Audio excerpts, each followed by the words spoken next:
드립니다. 그럼 지금부터 두 번째 세션을 다시 시작하고자 합니다. 오늘 탄소 중립을 위한 녹색 건축 활성화 방안에 대해서 많은 분들께서 관심을 두고 계시지요. 오늘 패널 토론과 발표로 마무리 짓고자 하는데요. 다양한 인사이트를 주실 것으로 기대됩니다. 오늘 패널 토론에 인사이트를 가져다 주실 분들께서는 각각 발표를 하신 이후에 또 무대 위 마련된 좌석에 착석해 주시겠습니다. 먼저 오늘 첫 번째 발표를 위해서 누리플렉스 김진성 사업 대표님께서 준비해주고 계신데요. 여러분 박수로 환영해 주시기 바랍니다.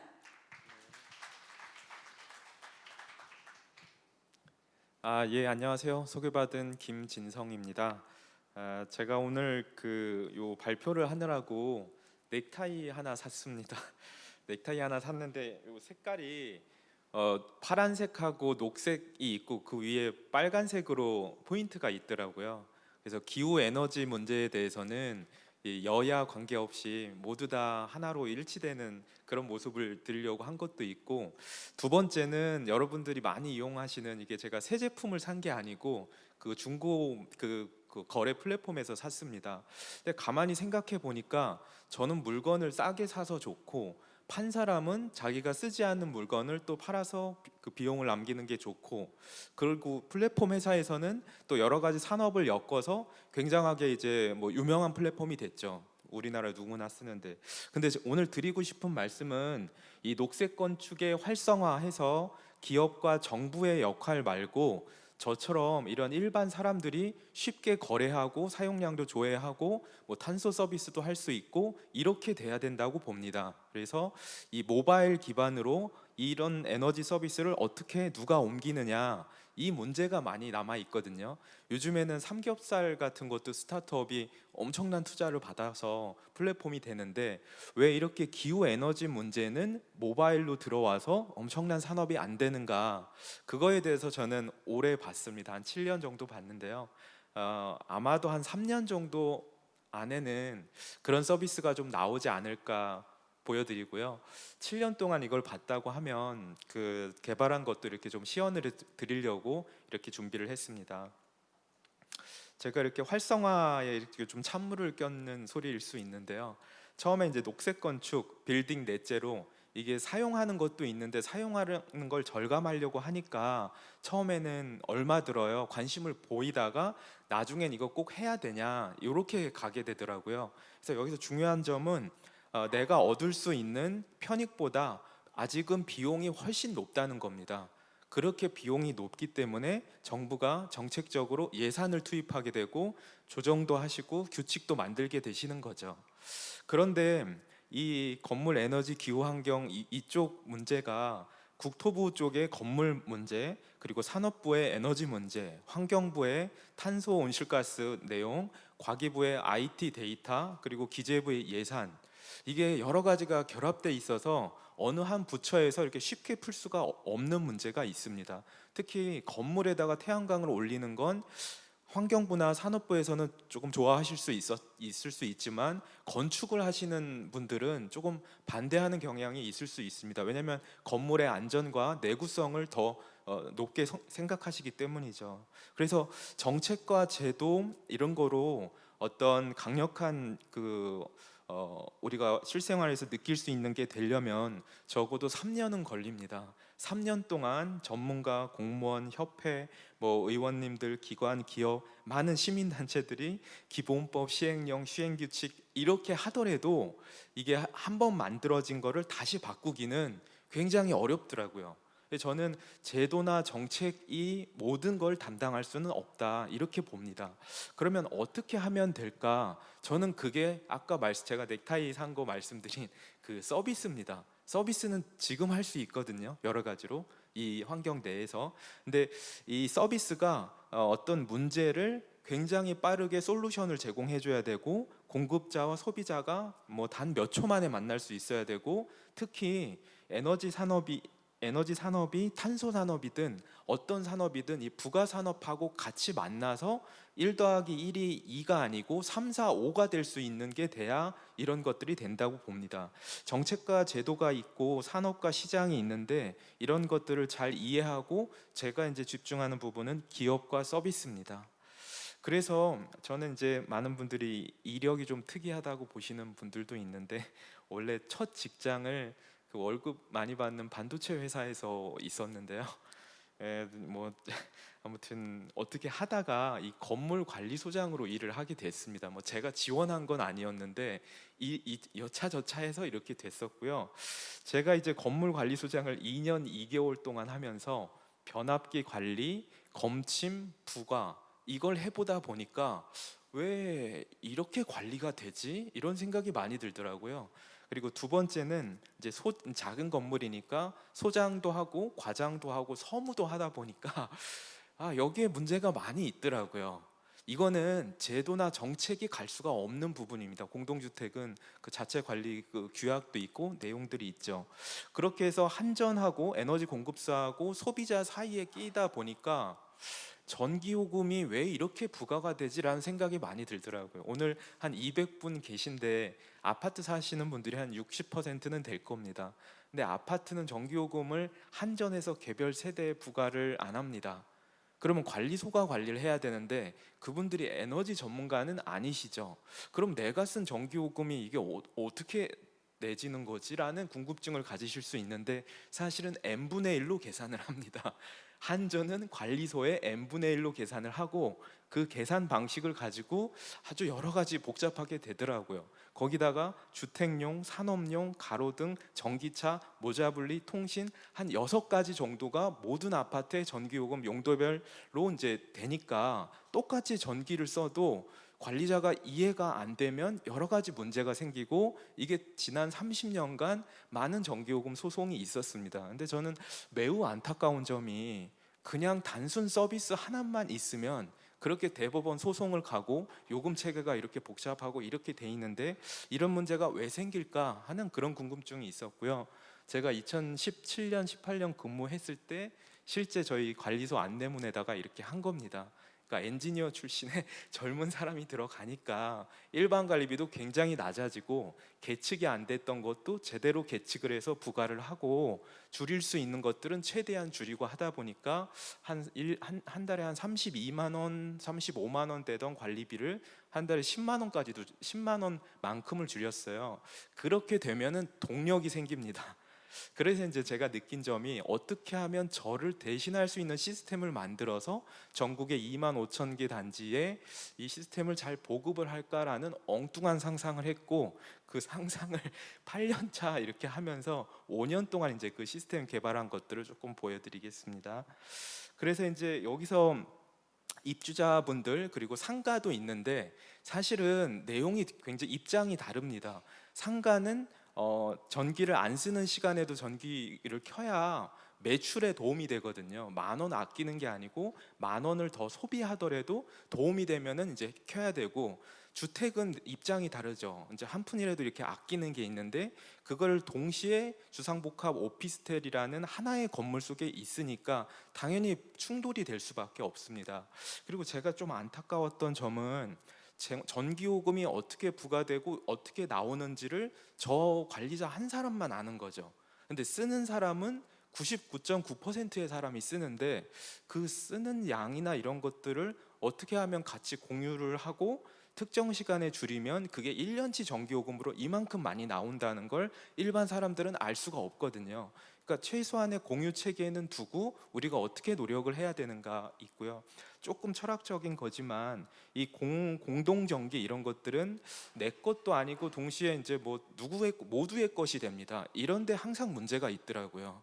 그렇게 있어서 건물 전기요금 체계가 사실 뭐 무조건 개편이 돼야 됩니다. 이번 산자위 그 곽상원 의원님이 이제 그 누진 체계 개편 고민하고 계신데 그게 반드시 돼야 될 것 같고 또 강조하고 싶은 점은 저렴한 가격 그러니까 가격은 저렴한데 서비스가 없고 하나의 요금 체계와 단일 하나의 제도로 다양한 건물을 커버하면서 하려다 보니까 관리자는 없죠. 아파트는 구분 소유자, 건물도 구분 소유자 되고 한전도 관리가 안 되고 관리자도 그 전문성이 없고 사람들은 그냥 자기 걸 쓰고 이렇게 하니까 우리가 동일한 데이터와 똑같은 체계 안에 이 합리적으로 그 찾을 수 있는 방법을 주기 위해서는 최소한의 공유는 좀 돼야 되겠다 이런 게 좀 있었습니다.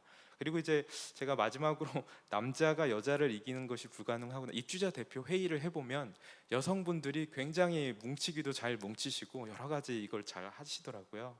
그래서 제가 안 보이는 전기요금 보여주는 마이에너지, 요거를 친구랑 창업을 해서 5년 동안 개발을 해서요. 지금 내가 어느 아파트 살지 해서 클릭을 하면은 세대수는 어떻게 되고 평형은 어떻게 되며 월 평균 전체 세대의 전기요금 단가, 세대 단가, 공용 단가 이런 게 다 다릅니다. 월마다도 다 다르고 건물마다도 다 다릅니다.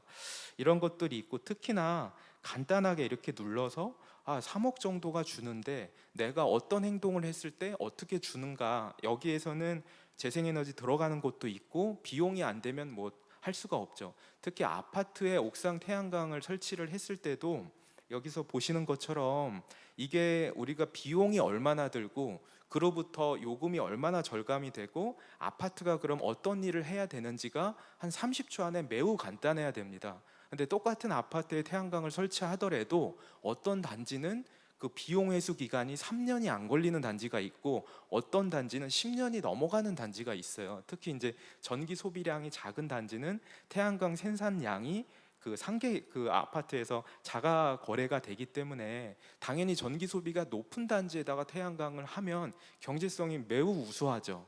보조금이 필요 없을 정도로 우수한 단지도 있습니다.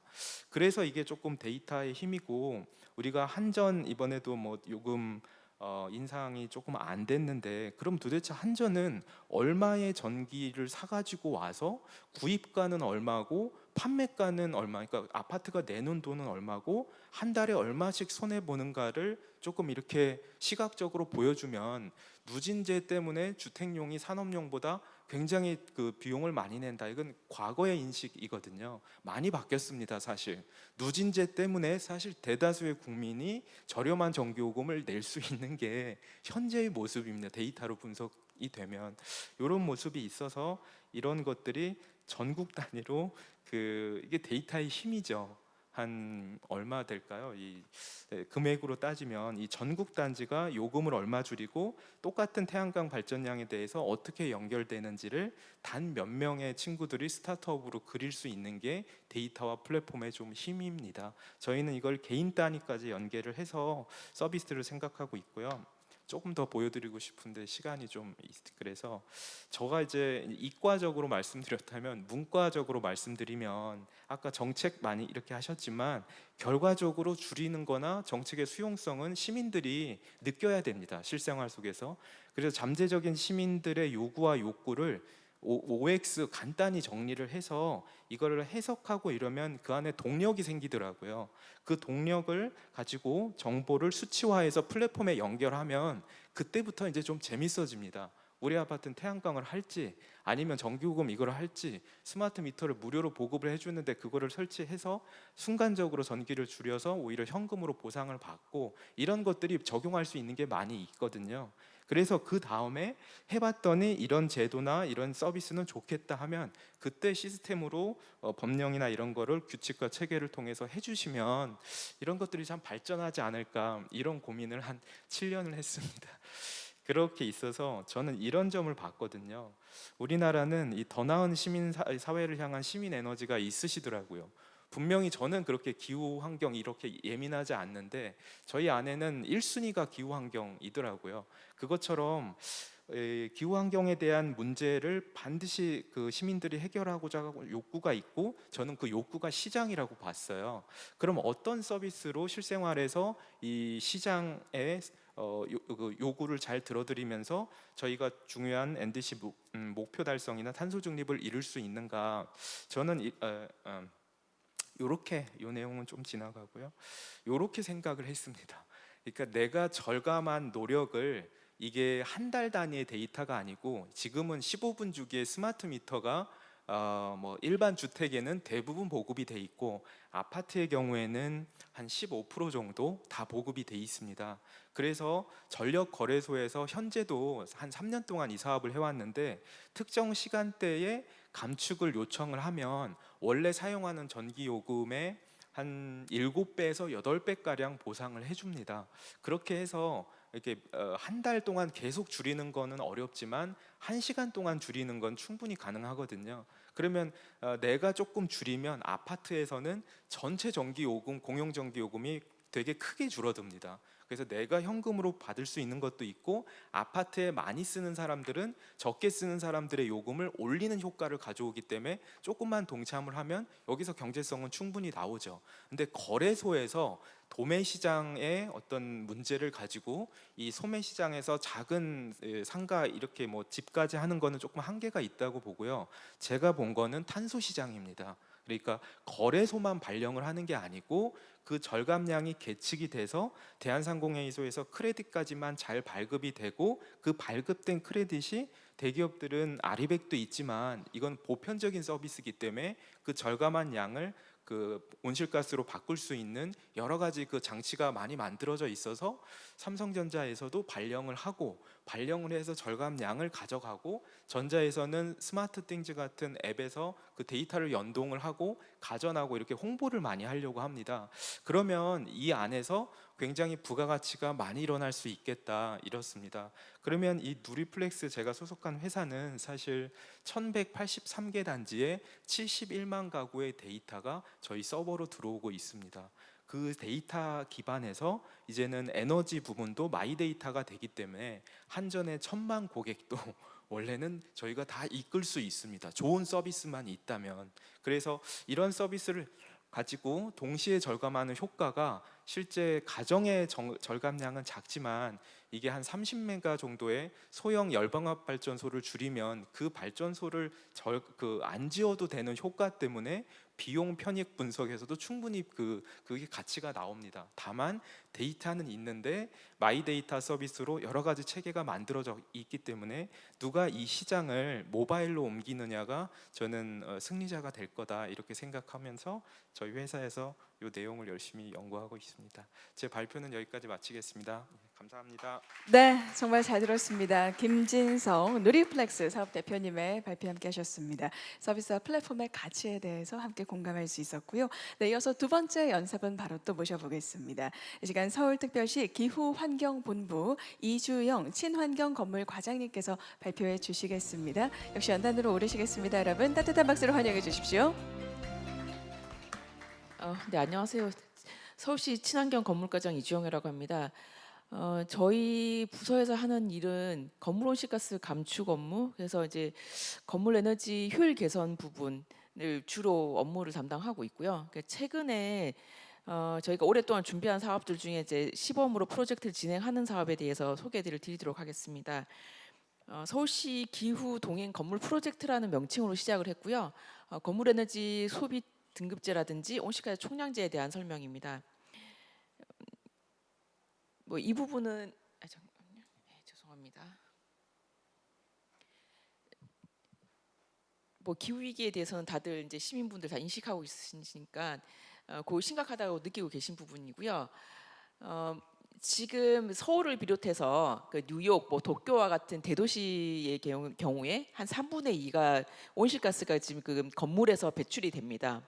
뭐 서울에서 약 70%, 도쿄 76, 뉴욕도 70%고, 그러다 보니 대도시에서 지금 건물 온실가스 감축을 위한 노력들을 굉장히 많이 진행을 하고 있는 상황입니다. 특히나 서울 같은 경우에는 좀 전에 말씀드렸듯이 그 건물에서 온실가스는 약 67%가 나오지만 전체적인 온실가스 배출량은 전반적으로 감소를 하고 있지만 건물 분야는 계속 증가 추세에 있고요.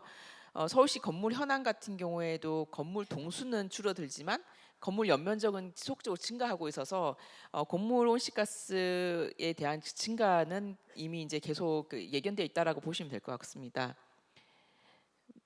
계속 이제 녹색 건물의 가장 대표적인 예로 저희가 건축물 에너지 효율 등급이라든지 제로 에너지 건물에 대한 인증 부분이 나오는데요. 친환경 인증을 통해서 건물 에너지 성능 향상을 위해서는 굉장히 서울시에서도 전국적으로도 많이 노력을 하고 있습니다. 다만 에너지 성능 평가 부분 자체가 건물 에너지 실사용량과 일치하는 상황이 아닙니다. 그러다 보니 저희는 이제 실제 건물 온실가스 배출량을 기반으로 관리 제도가 필요하다는 생각이고요. 그 이유는 그 건물 성능 부분은 자동차 공인 연비와 같은 개념이라고 보시면 될 것 같고요. 실질적으로 온실가스는 자동차 실연비와 같이 건물 용도라든지 이용하시는 분들의 그 건물 사용하는 인원이나 실태 사용자 행태에 따라서 확실히 달라진다라고 보여집니다. 그래서 서울의 건물 온실가스 감축을 위해서는 실제 에너지 사용하는 단계에서 관리 제도가 필요하다는 인식이고요. 저희가 해외 사례를 살펴봤더니 이미 해외에서는 건물 온실가스 실배출량 관리 제도를 시행을 하고 있습니다. 제일 앞에 있는 그 뉴욕 같은 경우에도 09년부터 에너지 사용량 평가라든지 그리고 실질적으로 건물에서 사용하는 에너지 등급이 어느 정도 수준인지를 공개를 하고 있고요. 그리고 2024년부터는 건물 온실가스 총량제를 이제 도입해서 운영을 하고 있습니다.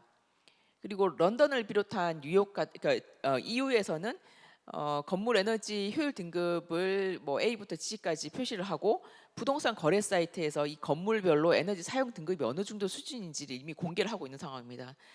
뿐만 아니라 뭐 그 프랑스 같은 경우에는 이미 총량제를 지금 도입해서 진행을 하고 있고요. 그리고 도쿄 같은 경우는 2010년부터 도시 차원에서 온실가스 감축 의무를 부여하고 그 배출권 거래를 진행을 하고 있습니다. 이렇게 세계적으로는 이제 실배출량에 대한 온실가스 그 감축에 대한 노력을 한창 진행하고 있는 상황입니다.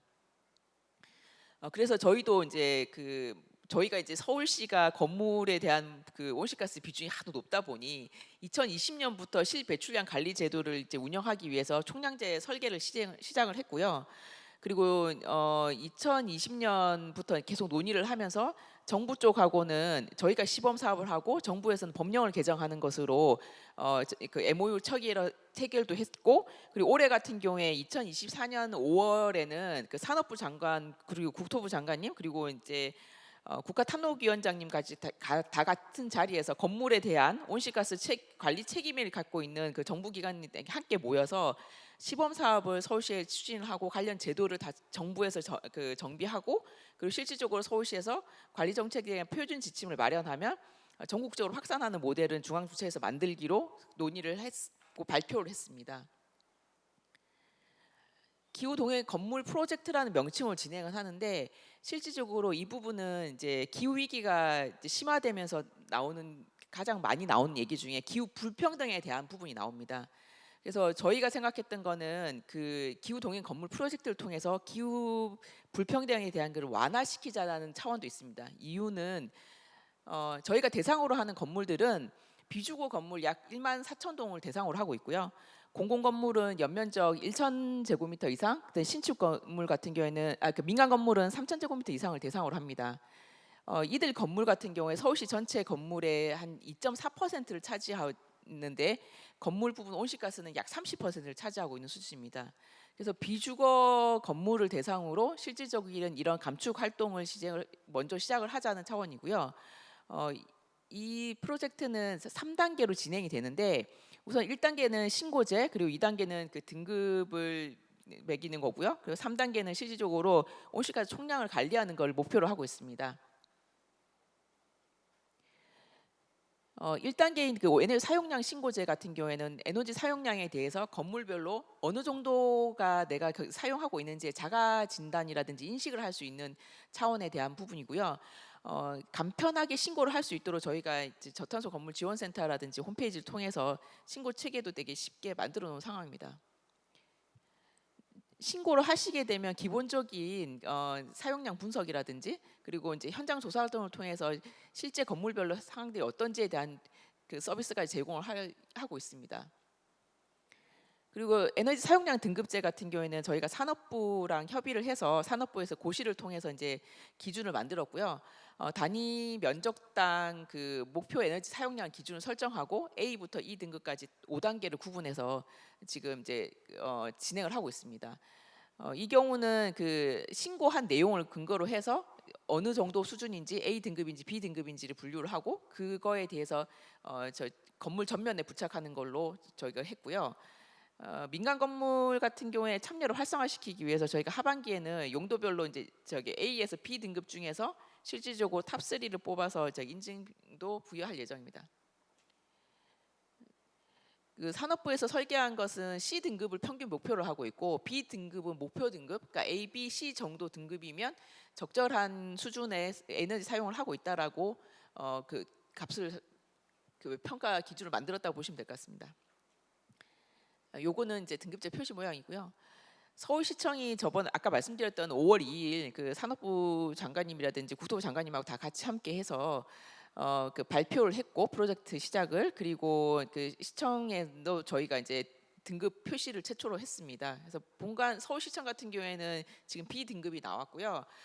B 등급인데 이제 서울시청은 지금 지어진 한 15년이 됐습니다. 근데 이제 신재생 에너지라든지 에너지 효율 사업 등을 통해서 많이 좀 개선 노력들을 하고 있는 상황이고 이 정도가 뭐 제실 이론이라든지 여러 가지 사용 면에서 이 정도는 적절하게 나왔다라고 보여집니다. 그리고 저희가 궁극적으로 목표로 하는 것은 그 온실가스 총량제이고요.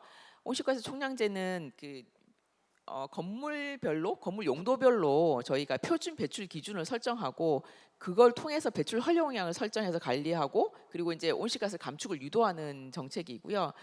5년마다 이제 그 목표에 대한 이행 여부를 평가를 하고 그거에 대해서 이제 그 감축을 유도해 나가기 위한 것으로 이제 진행할 예정입니다. 현재 서울시가 자치구 건물하고 서울시 건물 대상으로 해서 이제 그 공공 건물을 의무화하고 민간은 자유를 진행하고 있지만 실질적으로 이 온실가스 감축 이행을 촉진하기 위해서는 의무화 관련 법령들이 정비가 되어야 하는 상황입니다.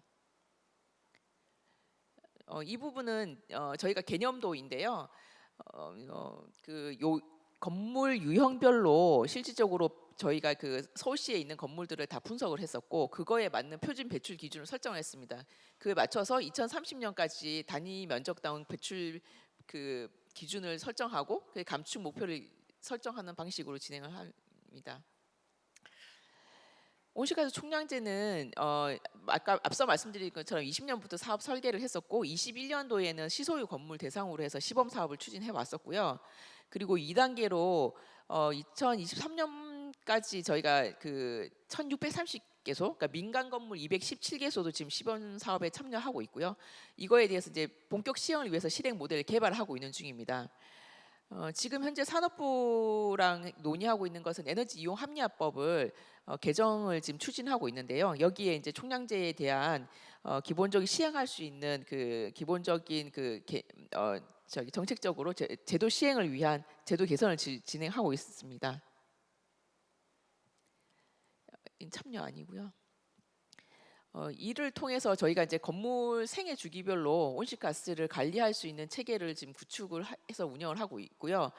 신축 단계는 뭐 다 아시는 것처럼 제로 에너지 건물 의무화를 이제 단계별로 확대시키고 있고, 그리고 안정 단계에서는 건물 에너지 그 온실가스 관리 평가 제도를 통해서 사용의 실배출량을 관리하는 제도를 지속적으로 운영해 나갈 예정입니다.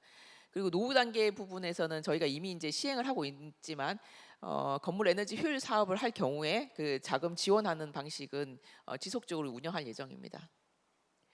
이상으로 발표 마치겠습니다. 감사합니다.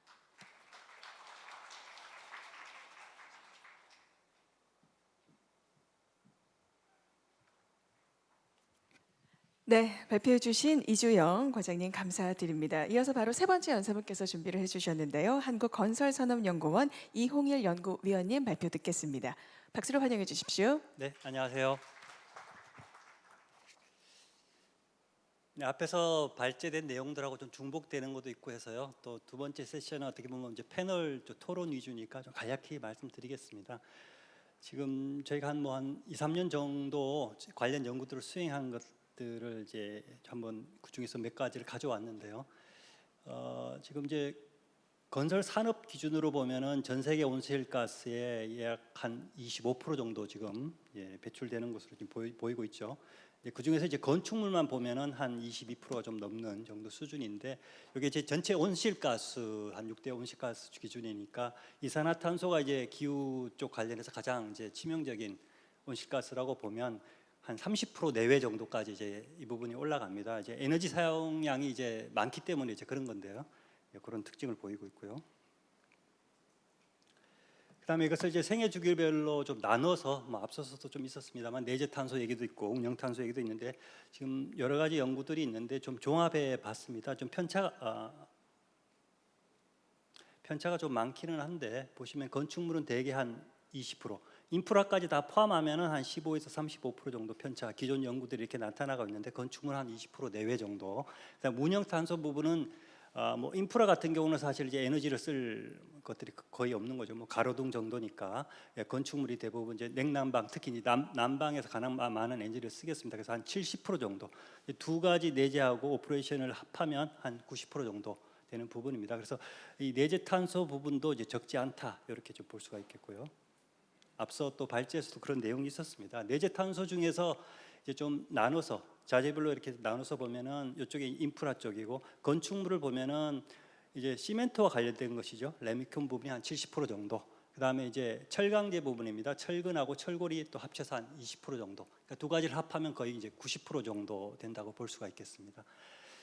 그래서 이제 이 부분에 대한 내재 탄소는 결국 이 두 가지 부분을 어떻게 줄일 것이냐 생산 과정에서 이제 그 부분이 되겠는데요. 일단은 각 그 자재를 생산하는 업체들이 지금 다 노력을 하고 있습니다. 현재 저 탄소 중립 목표에도 두 가지 이제 생산 관련된 제조업체들은 이제 주요 이제 타겟이 뭐 저희 건물 쪽이 타겟이 아까 NDC 목표하고 그다음에 2050년 88.1%인가 이렇게 제시돼 있듯이 시멘트하고 철강제도 단일 산업 중에서 워낙에 그 배출 높은 산업이기 때문에 단일 그 산업의 타겟이 다 주어져 있는 상태입니다. 그래서 각 산업에서 뭐 자세한 내용은 생략하겠고 이렇게 추진이 되고 있고 건설 쪽에서는 뭐 건축물 쪽에서는 이것을 이제 소싱해서 쓰는 부분이 되겠습니다. 그 외에도 뭐 특별한 것은 뭐 슈퍼 콘크리트란 워낙 이제 강하다 보면은 실제 이제 시멘트 투입량이 줄어드는 부분이 있겠고요. 또 이산화탄소를 흡수하는 시멘트라든지 뭐 이런 것들도 뭐 신기술도 얘기가 되고 있습니다만 좀 이제 먼 얘기들이 좀 될 수는 있겠습니다. 어떤 이제 각 그 제조업체들에서 자재 제조업체에서 실질적으로 기술을 개발한 부분도 있겠습니다만 건설 그 단계에서 이 자재들을 얼마나 사용하느냐 이것도 중요하겠고요. 또 어떤 이제 구조를 가져가느냐에 따라 또 이 투입되는 결국 시멘트 투입량을 줄이는 부분이 가장 핵심이 되겠는데 보시면 이제 기존에 저희 아파트가 대부분 벽식 구조죠. 이것이 라멘 구조라든지 무량판 구조로 가면 어떻게 보면 이제 보가 없어지는 겁니다. 그렇게 보면은 시멘트 투입량이 급격히 줄어들어서 아까 이제 슈퍼 콘크리트와도 같은 개념이 되겠습니다. 그다음에 철골이라든지 또 철골이 어느 정도 합성된 이런 것들이 이제 시멘트 투입량을 줄이면서 이제 그 내재 탄소를 획기적으로 줄일 수 있는 부분이 되겠고요. 또 하나는 이제 장수명화 유도 부분입니다. 뭐 대표적인 것이 이제 철골 구조로 저희가 벽식 구조가 아니라 이렇게 갔을 때 뭐 100년 주택 이런 얘기들이 나오지 않습니까? 이렇게 됐을 때는 내재 탄소 자체가 획기적으로 줄 수 있는 그런 부분들이 되겠습니다. 그다음에 재활용 자재 사용 부분도 일부 있을 수 있겠고요.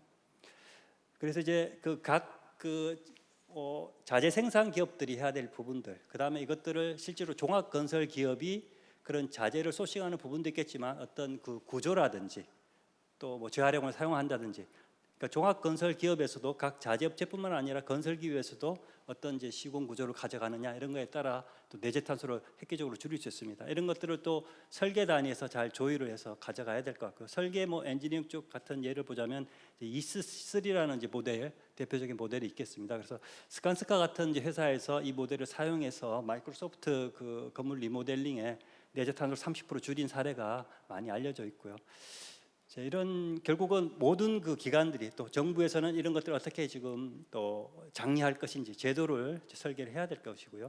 이런 모든 주체들이 어떻게 이제 협력을 해 가느냐에 따라서 결국 내재 탄소가 줄어들 수 있을 것 같은데요.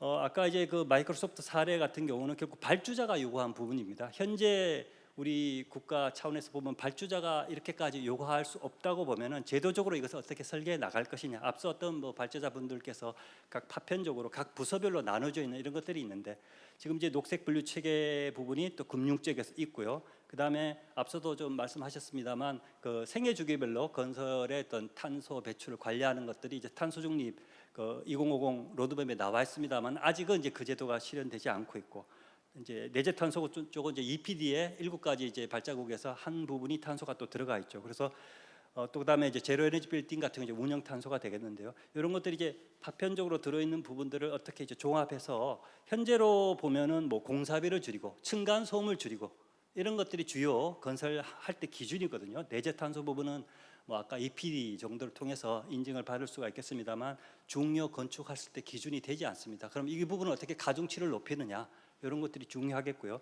녹색 분류 체계에서도 시멘트나 철강제 부분은 들어가 있습니다만 아까 이것을 종합해서 할 수 있는 부분들 어떤 구조를 가져가느냐 또 이런 모델을 써서 이제 줄일 수 있는 것들 종합 건설업체가 이런 모든 것을 조정해서 어떤 줄일 수 있는 부분이 있는데 이런 것들은 어떻게 보면 이제 여기도 있습니다만 탄소 저감형으로 시공을 하는 것들 이런 것들은 녹색 분류 체계에 들어가 있지 않습니다. 이런 것들을 어떻게 바꿀 수 있는지 아까 EPD 제도 같은 것들 어떻게 좀 또 실질적인 어떤 뭐 규제가 될 수도 있겠습니다만 인센티브를 줘서 실질적으로 공사비나 층간소음을 줄이는 것뿐만 아니라 내재 탄소를 얼마나 줄이는가를 건설업자나 발주자가 뭐 어떤 자발적으로 이렇게 줄이는 아까 마이크로소프트 사례 같지 않지 대부분 발주자가 그렇지 않기 때문에 이것을 뭐 공사비나 층간소음만큼 가중치를 둘 수 있는 기준이 될 수 있겠느냐로 제도 설계가 필요하고 이런 것들이 각 부처별로 모든 규정이 이제 흩어져 있기 때문에 뭐 탄소 중립 국가 성장 뭐 녹색 성장 위원회라든지 이런 컨트롤 타워가 필요하다 이렇게 보겠습니다. 그다음에 이제 운영 탄소가 한 70% 되니까 훨씬 중요하겠죠. 이 부분에 대해서는 뭐 많은 앞에 기술적인 발전자 부분들이 있었고요. 이 제로 에너지 빌딩 같은 경우도 이제 내재 탄소 자체는 더 많이 투입이 됩니다. 2배 정도. 다만 이제 운영 단계에서 4분의 1 정도 여기 나와 있습니다만 30년 사용 기준으로 한 이렇게 줄어들기 때문에 30년 사용 기준으로 봤을 때는 한 2배보다는 조금 안 줄어듭니다만 50%는 좀 넘습니다만 이 정도 이제 탄소가 줄어들 수 있다 이렇게 볼 수 있는 기술들이고요. 그런데 이제 이 부분도 역시 운영 탄소 부분도 다양한 주체들의 협력을 필요로 하는 부분이 되겠고요. 현재 이제 제로 에너지 빌딩과 관련해서 2030년까지 로드맵이 상세 로드맵이 나와 있고 이제 민간이 이제 30세대 이상 공공주택이 올해부터 이제 도입 예정에 있는 거죠. 그런데 이제 30년에서 50년 사이 이 부분은 사실 더 많은 이제 물론 이제 장기적인 기간이기 때문에 상세 로드맵이 없을 수도 있겠습니다만 2050년에 어찌됐든지 모든 건축물이 신축이 100% 1등급으로 간다는 거니까 현재 30년까지는 한 3등급 민간 같은 경우는 한 4등급 정도 되니까 이제 이 부분들을 어떻게 이 30에서 50년 사이에 상세 로드맵을 만드느냐 부분도 중요하겠고요. 그다음에 이제 가장 중요한 부분이라고도 할 수 있는데 크리티컬하다고 볼 수 있는데 앞서도 어떤 부분이 얘기하셨습니다. 어떤 실질적으로 내가 이 에너지를 줄이는 부분으로 갔을 때 나의 투입해야 할 공사비 대비 선택의 문제인데 과연 민간이 물론 이것은 이제 법적 의무화가 되고 있습니다. 그러나 이제 과태료가 한 100만 원 정도 수준으로 제가 알고 있고요. 어느 정도 많은 그 부분들이 선택을 해서 갈 것이냐 제가 봤을 때 좀 퀘스천이 굉장히 큽니다. 그렇게 보면은 현재 4등급이 의무화가 되고 있는데 30세대 공공주택 올해부터 그러면은 이게 한 적어도 15에서 30% 정도 공사비가 증액되는 부분이 있습니다. 과태료를 낼 가능성이 굉장히 크다 이렇게 보여지고요. 자 이렇게 봤을 때 인센티브 물론 이제 용적률 인센티브나 몇 가지 인센티브가 있고 이게 이제 1등급까지 올라가면 굉장히 큰 인센티브가 있습니다만 이 투입되는 비용을 대비했을 때 아까 어떤 부분이 전기차 보조금 사례를 얘기했습니다. 물론 이제 과도한 인센티브를 준다 그러면 결국 또 사익을 커지는 부분이 있습니다. 그래서 이 공익 전기차 같은 경우는 이제 보조금은 공익을 감안한 거죠. 그래서 공익과 이 사익의 균형점을 어떻게 가져가야 되느냐. 부동산이라는 것이 굉장히 민감하기 때문에 이 부분에 대한 인센티브도 조심스럽긴 합니다만 전기차 보조금 사례를 감안할 필요가 있다 생각되고요.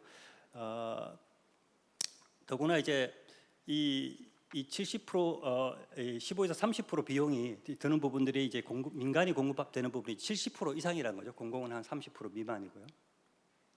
또한 이제 그 간접 배출이 현재 80% 정도 됩니다. 과거 한 20년 전에 한 50% 정도 배출해서 계속해서 올라가는데 간접 배출이라는 것은 결국 에너지 전환이 되면은 결국 다 줄어들 수 있는 신재생 에너지로 발전소가 다 전환이 된다 그러면 결국은 한 20% 정도의 직접 배출을 줄이는 부분에 있어서 제로 에너지 빌딩이 지금 논의되고 있다고 보면은 결국은 그 효과 자체가 또 크지 않기 때문에 뭐 아주 작은 건 아니지만 결국은 이 부분도 중요하고 또 하나 이제 실질적으로 그 자재들이 이제 가성비가 중요하다고 보여집니다. 실질적으로 어떤 아까도 보셨듯이 제로지 빌딩 같은 게 한 50% 정도 더 그 비용이 올라갈 수 있고 30% 정도 올라갈 수 있고 1등급 같은 경우는 결국 2배까지도 올라갈 수 있는 부분인데 실질적으로 에너지 등급이 향상되는 만큼 어느 정도로 내가 비용이 투입되는지에 대한 데이터들도 굉장히 중요하다고 보여지고요. 이제 그것을 활용해서 또 좀 제도들을 만들 필요 있다 이렇게 보여집니다. 그다음에 이제 기존 건축의 리모델링도 굉장히 중요하다 이렇게 보여지고요. 현재 90% 이상이 적용을 받지 않고 있는 이제 시설물이 되겠고요. 2050년 가더라도 EU 기준이긴 합니다만 80%가 여전히 그 등급을 충족하지 않는 시설물이다 이렇게 할 수가 있겠습니다. 결국 이 부분이 더 크리티컬한 부분이다 이렇게 볼 수가 있겠고요. 현재 그 2050 탄소 중립 계획에 나타나 있는 것은 최고 에너지 어떤 수준 등급까지 기존 건축물을 다 리모델링 하겠다는 얘기인데 현재 이제 이자를 보조하는 수준이거든요. 앞서 보셨던 제로 에너지 빌딩보다도 훨씬 더 인센티브가 낮고 이 부분이 목표 달성이 거의 어렵다 저는 그렇게 보여집니다. 이렇게 봤을 때 결국 이 부분도 어떻게 가져가느냐 인센티브를 또 사익에 대한 부분에 대해서 또 문제가 있겠습니다만 그 부분이 있겠고 결국 그렇게 보면은 개인적으로 수직 증축 리모델링과 이 그린 리모델링의 제도를 어느 정도 합해 가서 수직 증축에 대해서 이 그린 리모델링의 어떤 등급을 올렸을 때 혜택을 좀 더 들 수 있는 수직 증축으로 좀 더 갈 수 있도록 유도하는 또 재건축으로 갈 때도 현재 여러 가지 기준들이 있습니다만 그린 리모델링 그 에너지 등급 효율을 올렸을 때 재건축을 좀 더 갈 수 있는 그런 것들을 또 제시하는 이런 것들을 통합할 필요가 있다 이렇게 여겨지고 있습니다. 여기까지 발표를 마치도록 하겠습니다. 네, 감사히 잘 들었습니다. 박수 보내주시기 바랍니다. 네, 이렇게 해서 오늘 두 번째 세션의 네 번째 연사분께서 발표해 주실 시간이 되었는데요. 오늘 한국에너지공단 최성우 건물에너지 실장님께서 네, 발표해 주시겠습니다. 여러분 박수로 환영해 주시기 바랍니다. 네, 그 소개받은 한국에너지공단의 최성우입니다. 저기 발표를 맨 마지막이기 때문에 한번 5분 내지 6분으로 간단히 말씀드리겠습니다. 지금까지 그 발표하신 중에 그 제로에너지 빌딩이라는 말이 많이 나왔어요. 그 제로에너지 빌딩 업무를 보급 확산을 주 업무로 하고 있는 저기 부서인데요. 저희가 그 제로에너지 빌딩에서 기존에 이제 제로에너지 빌딩까지 오기까지의 제도가 온실가스 감축 제도가 어떤 게 있었고 현재 어떤 수준에 있고 앞으로 어떻게 제로에너지 빌딩 그 보급 확산을 어떻게 할 거고 그리고 이후 제로에너지 빌딩 확산을 위해서 걸림돌이 뭐고 어떤 부분을 해결해야 되는지 이런 부분들 간단하게만 말씀드릴게요. 안 넘어가네. 어떤 걸로 넘기지? 어떤 걸로 넘기나요? 예, 됐습니다. 그 여러분들 보시는 그 제로에너지 빌딩입니다. 그 제로에너지 빌딩에서 구현될 수 있는 건축적인 기술과 효율 기술, 기기의 기술이 다 돼 있고요.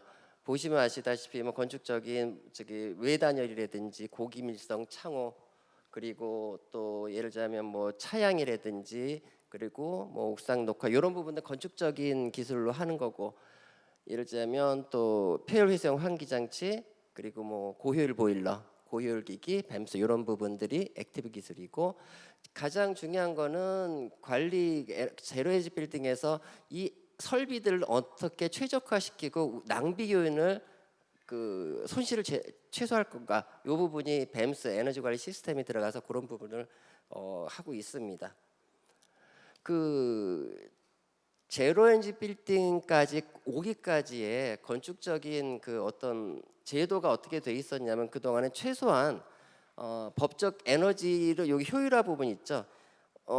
최소한의 기준 그 건물은 요 정도 저기 법적으로 낭비 요인이 없어야 된다라는 걸 이제 에너지 계획 절약 계획서라는 제도가 80년도 이제 생겼고 이 기준을 만족하는 주택만 건물만 보급하다 보니까 이 이상의 고효율 주택은 어떤 게 있느냐를 하다 보니까 건축물 효율 등급 인증 제도가 도입됐습니다. 2000년도 초반에.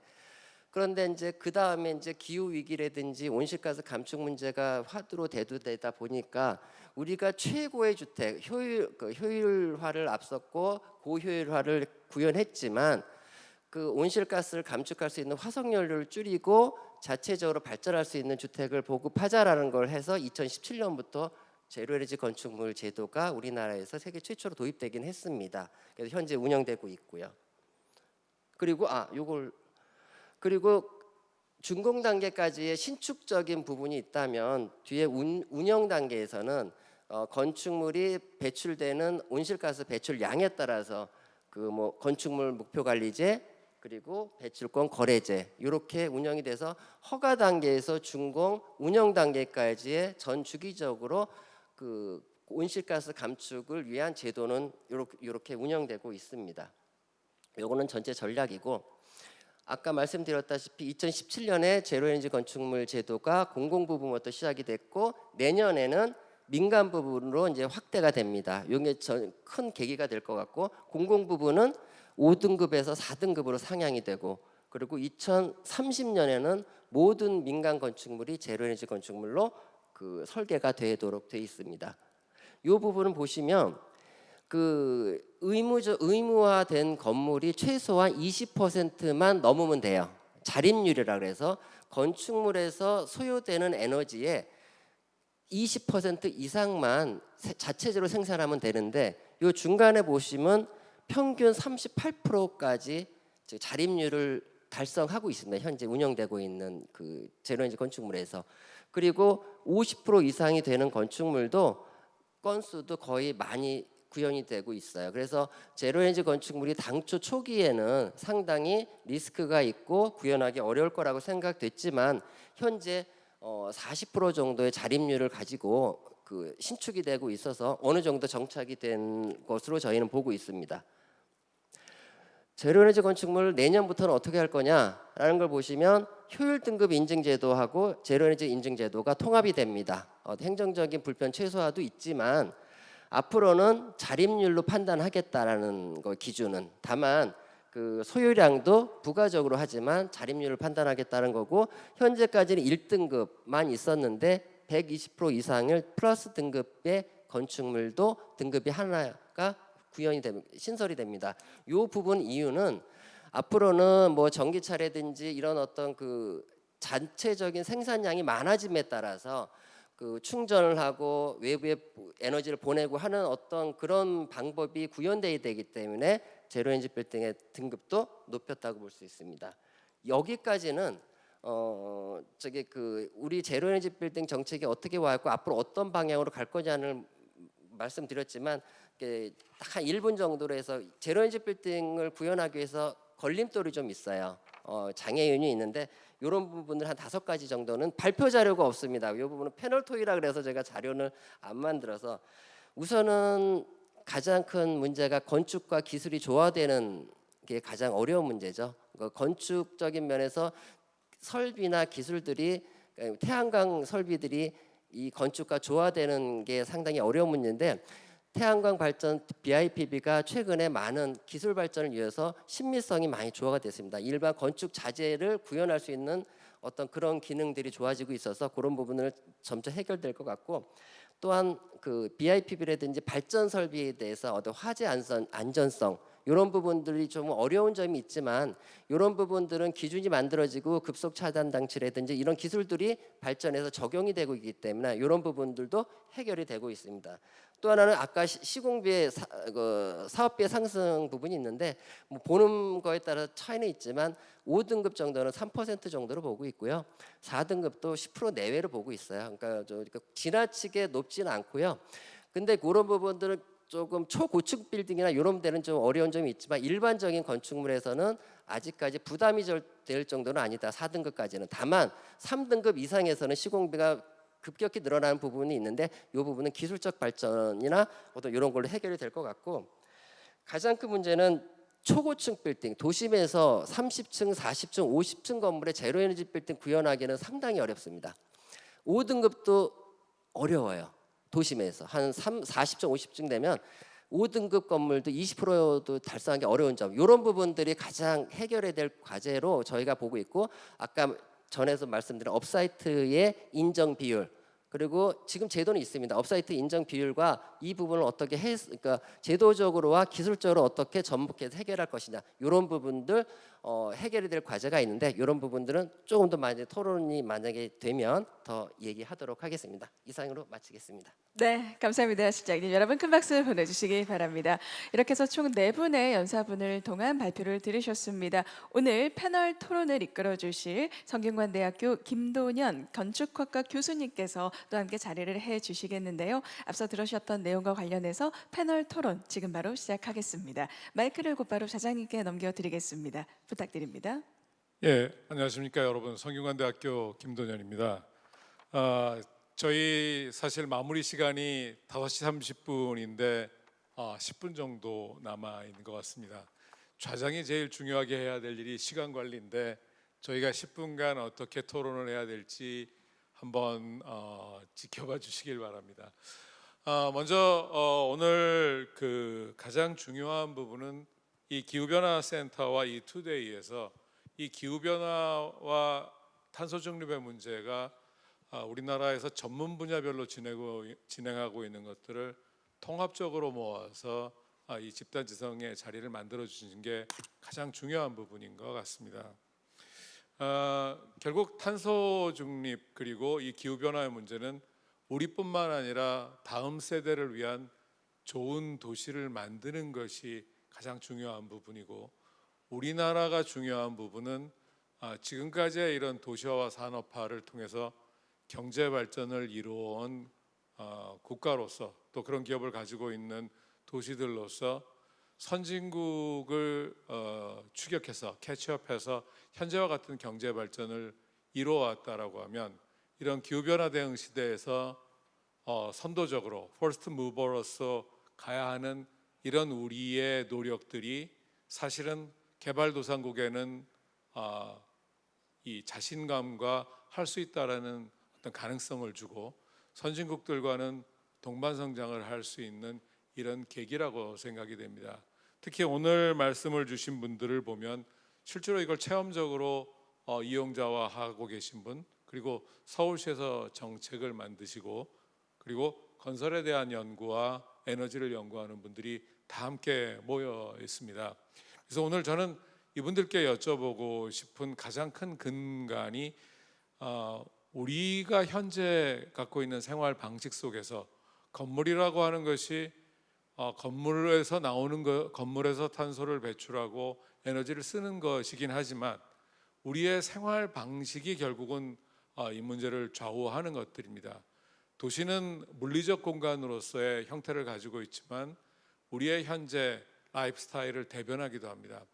이 라이프 스타일을 담는 건물로서, 또 우리가 그동안 에너지에 대해서 크게 인지하고 있지 않았지만 기후 변화에 대해서는 95%가 느끼겠다라고 하면 기존 삶을 어떻게 현재와 같이 유지시켜 주느냐와 그 비용에 대한 감당, 그리고 그것을 충당할 수 없는 사람들, 우리 내부로 사람들, 그리고 국가들로 보면 분명히 그런 것들이 구분이 될 것이라고 볼 때, 대한민국의 서울과 같은 대도시, 그리고 인구가 밀집된 지역에서 현재와 같은 에너지에 대한 적응과 그리고 건물에 대한 향후 방안, 실질적으로 주민들이 이것을 따라갈 수 있는 이런 그 체험과 동기에 대해서 다시 한번 좀 간단하게 질문을 드리고, 그리고 이 질문 외에 혹시 덜 말씀하신 게 있다라고 하면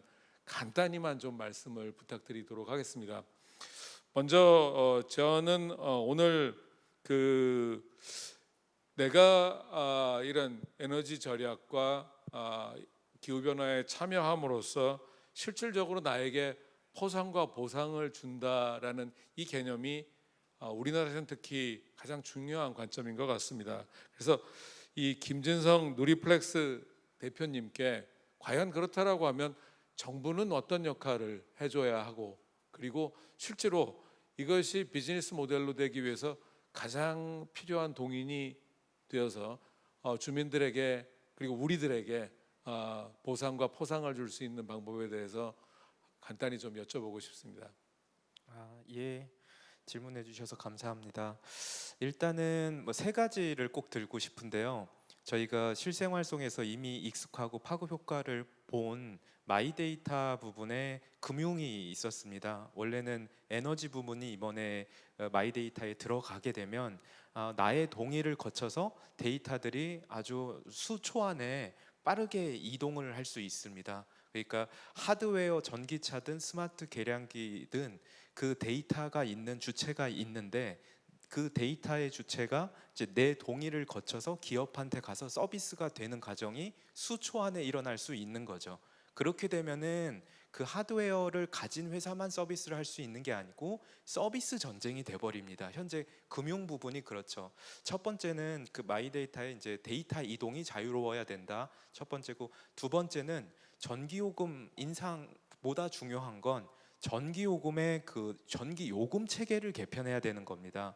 아파트의 개별 가구 공용이 분리가 돼 있지 않고 이걸 전체로 해서 n분의 1로 하다 보니까 이게 아주 복잡하게 되고, 20년 전에 임시요금제로 만들었던 게 사실은 이렇게 크게 중간에 바뀜 없이 이렇게 돼버려서 요금 체계 개편은 사실 한전이든 산업부든 기업이든 일반 주민분들도 많이 공감하시는 부분입니다. 오늘 자세히는 설명을 못 드렸는데 요금 체계 개편이 필요하고요. 세 번째는 그 절감량을 잘 계측을 해서 계측한 게 얼마만큼 탄소를 줄일 수 있는지가 매우 잘 정립이 되면 요 세 가지가 잘 됐을 때 충분히 저는 파급력 있는 어떤 서비스가 나오고, 그 서비스가 견인하는 게 이런 에너지 절감, 탄소 중립 여러 가지 기술들이 잘 적용이 될 수 있다고 생각합니다. 예, 감사합니다. 다음은 건설산업연구원 이홍렬 박사님께 좀 여쭤보겠습니다. 저희가 개발도상국들과 이야기를 하게 되면 대부분의 현재 저개발 국가나 개도국은 개인 단독주택에 살기는 미래의 주택이 어렵다라고 합니다. 그런 측면에서 대한민국의 아파트가 현실적으로 개인의 거주 면적을 고밀도화하면서 사실 개인의 거주 면적을 줄이면서 우리는 아파트를 새로운 주거로 대부분 선택하고, 국민들도 이러한 주거 보급률을 인지하면서 대한민국의 90%는 아파트에 살기를 원하고 있습니다. 따라서 결과적으로 우리는 그 선진국의 탄소 저감 방식, 즉 단독주택에 의한 삶터를 가진 대부분의 주거의 비율이, 단독주택 비율이 높은 국가와 도시에 비교해서 대한민국이 갖고 있는 그 주거적 특성과 또 고밀에서에 나오는 여러 가지 이 에너지 절약과 탄소 저감 방식, 기후 변화 대응 방식이 다른 도시에 굉장히 저희는 중요한 부분이 될 거라고 생각을 합니다. 그래서 선진국과는 좀 다른 방식의 미래 도시를 만드는 측면에서 이 공동주거를 건립하는 이런 방식 속에서 온실가스 배출을 줄일 수 있는 방법이 대한민국의 특화 부분이라고 한다라고 하면, 이 부분에 대해서 조금 더 말씀해 주실 이야기들이 있으면 해주시고, 그렇지 않다고 그러면 기성 건축물에 대한 그 그린 리모델링에 대해서 조금 더 말씀을 해주시면 감사하겠습니다. 제가 이제 그 부분은 정확히 이제 고민해 보지는 못했습니다만, 이제 그러니까 아까 이제 어떤 분께서 이제 건물 단위의 탄소를 줄이는 부분도 있고 이제 도시 단위에 대해서도 이제 있다고 말씀드렸는데, 이제 그 도시 단위로 보면은 어쨌든 고밀도로 이렇게 이제 탄소 중립 도시 같은 경우도 대부분 이제 그런 집적도를 높여서 결국은 이제 수송 부분에서 이 탄소를 줄이는 것들을 많이 이제 추진하는 것을 이제 볼 수 있었습니다. 그래서 그런 부분에서 보자면 일단 도시 단위에서 일단 장점이 있다 이렇게 보여지고, 제가 공학자는 아닙니다만 아파트라는 건물 자체가 단독보다는 훨씬 더 이제 단열이나 이런 부분들에 있어서 또 유리하다고 보면 결국은 그 부분도 우리가 장점이 있다 이렇게 보여지는데, 이제 그렇다 하더라도 이제 그 신축 아파트가 이제 4등급, 5등급 이렇게 지금 현재 이제 5등급부터 시작이 되는데, 뭐 제가 듣기로는 한 15에서 한 20% 정도는 이제 공사비 증액 부분이 있다라고 이제 얘기를 하시는데, 이제 그것이 이제 단독 주택이 아니기 때문에 지금 좌장께서 질문 주신 대로 아파트이기 때문에 유리한 부분이 있어서 그 정도는 이제 들지 않는다. 기존의 어떤 그 했던 것들의 사례를 통해서 한 15에서 30% 편차 있는 그 비용 증가 부분이 나오는데, 대부분 기존에 했던 것들은 이제 공공 쪽 부분이고, 공공 쪽 부분들은 오피스 형태의 어떤 건물들이 많습니다. 이제 그러다 보니까 이제 현재 우리가 이제 주택 형태, 아파트 형태로 갔을 때는 훨씬 더 그것보다는 비용이 적게 들면서 효율성 있는 에너지 등급 성능 향상이 가능하지 않겠느냐, 이제 이런 부분이 나오는 또 얘기들도 있습니다. 이제 제가 공학자는 아니라서 정확히 알지는 못합니다만 이제 그런 부분들도 우리가 좀 유리한 부분은 있다, 이런 생각은 이제 듭니다. 그러나 그럼에도 불구하고 비용이 뭐 5%든 10%든 이제 증액되는 부분에 대해서는 민간이 과연 그것을 지불할 용의가 있냐, 이렇게 봤을 때는 결국은 이제 아까도 뭐 과태료 얘기를 좀 드렸습니다만 그것을 선택할 가능성이 좀 있다고 보면 인센티브에 대한 고민은 좀 필요하지 않나, 이렇게 여겨지고요.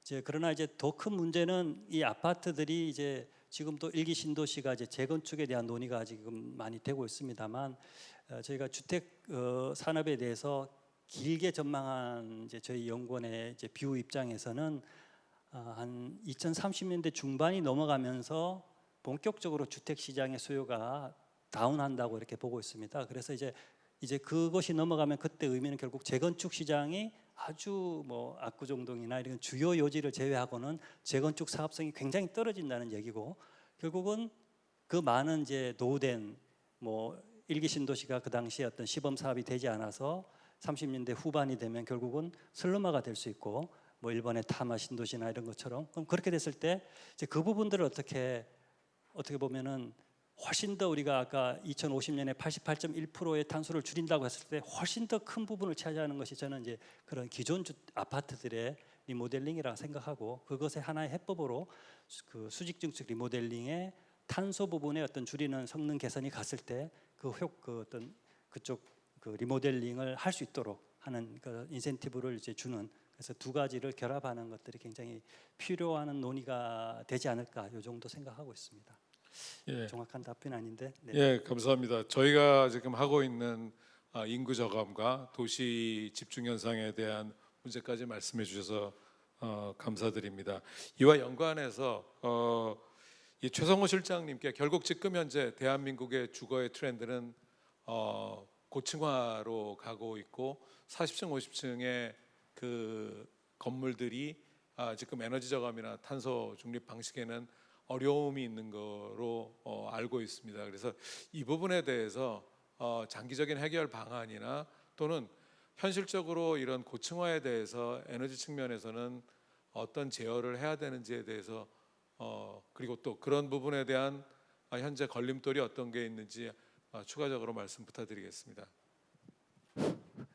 네, 저희가 지금 보면 이제 아파트들 보면은 이제 고층화되고 있고 하고 뭐 50층, 60층, 70층까지 가고 있는데, 설계 자체도 제로에너지 빌딩으로 설계하기도 상당히 어렵고, 왜냐하면 그 재생에너지를 설치해야 할 면적이 이제 없고, 그리고 이제 그 부분을 기술적으로 어떤 하기가 좀 기술적으로 어려운 점이 있거든요. 설계 자체도 어렵고, 그런데 이제 현재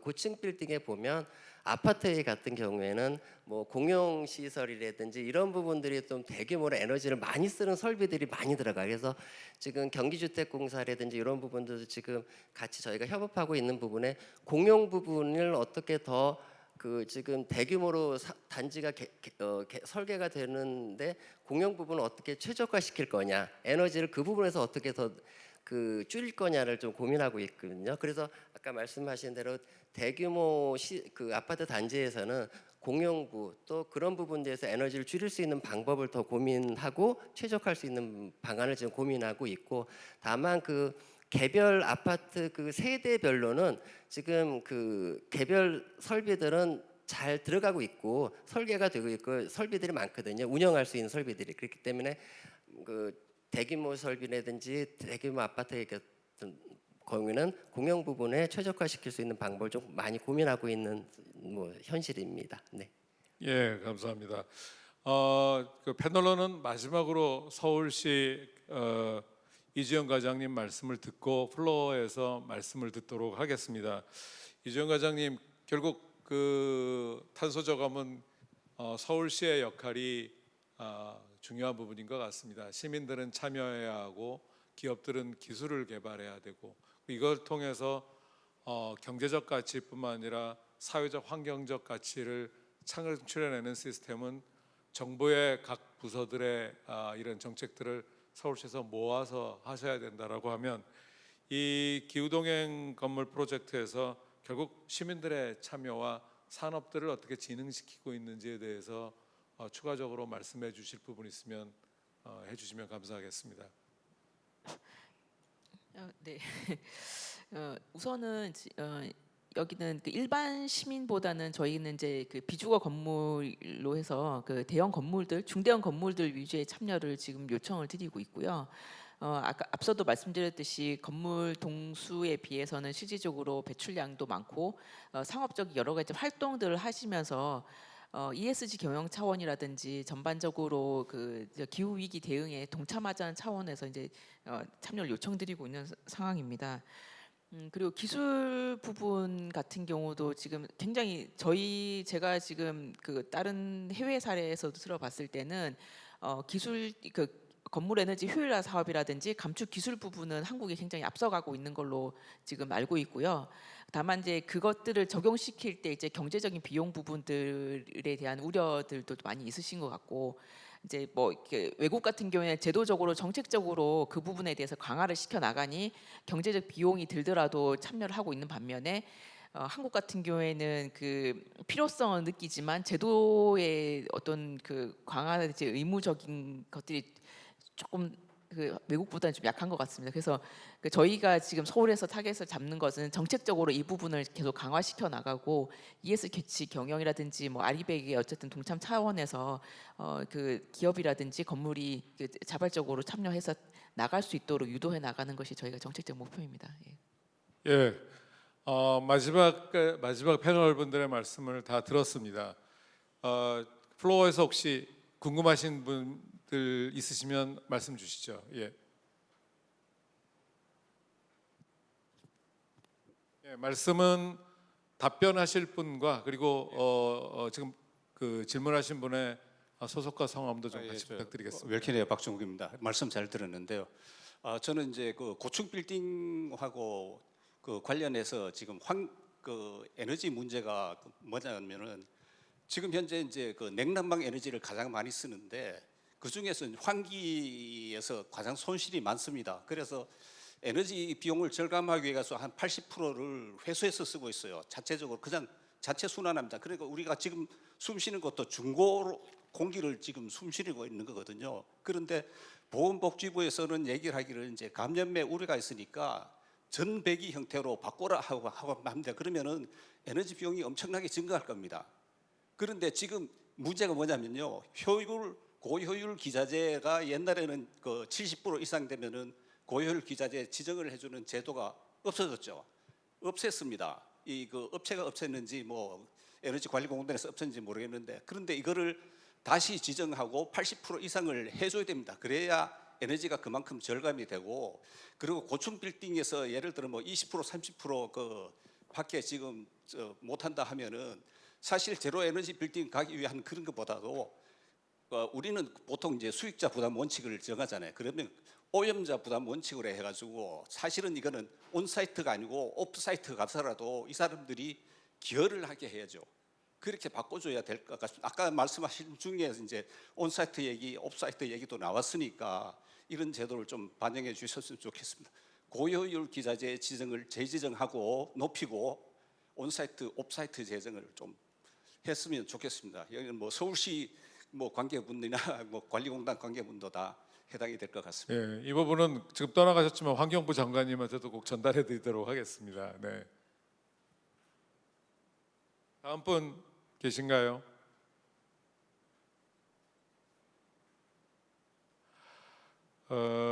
더 이상 뭐 질문이 없으신 것 같아서 이제 토론을 한번 마무리해 보도록 하겠습니다.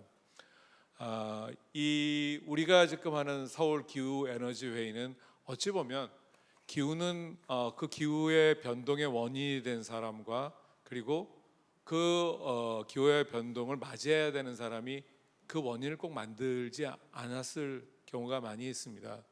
또 에너지를 생산하는 도시와 에너지를 소비하는 도시도 역시 다 다릅니다.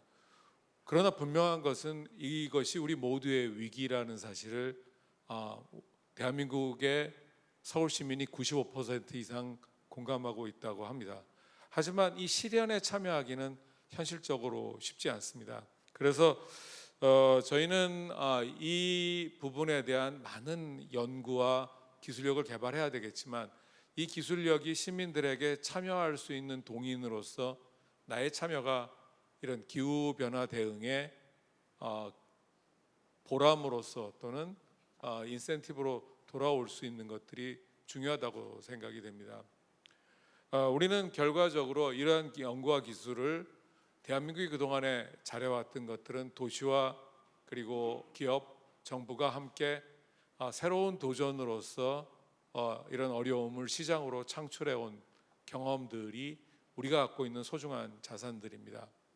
그러기 위해서 우리는 함께 도시에서 기꺼이 모여 살았고 그리고 아파트라는 공동주택에서 개인의 프라이버시를 훼손해 가면서 공동생활로서 이 가장 가난했던 나라에서 현재 주택보급률 110% 나라로 성장해 왔습니다.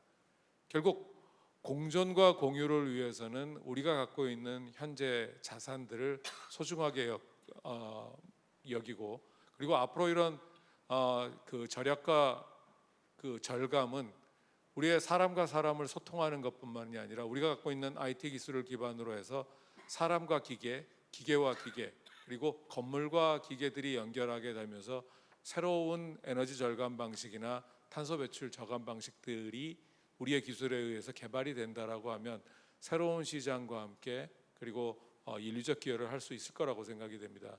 따라서 오늘 이 자리는 이런 전문 분야들이 통합적으로 모여서 새로운 도전과 그리고 우리가 지켜야 될 소중한 가치들을 더 넓게 지키는 이런 자리라고 생각이 됩니다. 앞으로 이러한 자리들이 지속돼서 우리의 이런 지성들이 모여서 기후 긍정의 도시 그리고 기후를 배려하는 도시로 가는 길에 대한민국과 대한민국 기업 그리고 서울시와 같은 세계적 도시들이 많은 역할을 하기를 기대합니다.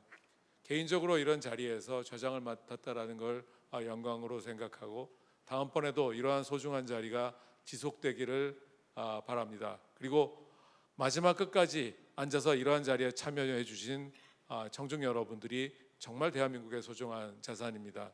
우리 모두를 위해서 박수를 치는 자리로 이 자리를 마감하도록 하겠습니다. 여러분 모두 감사합니다.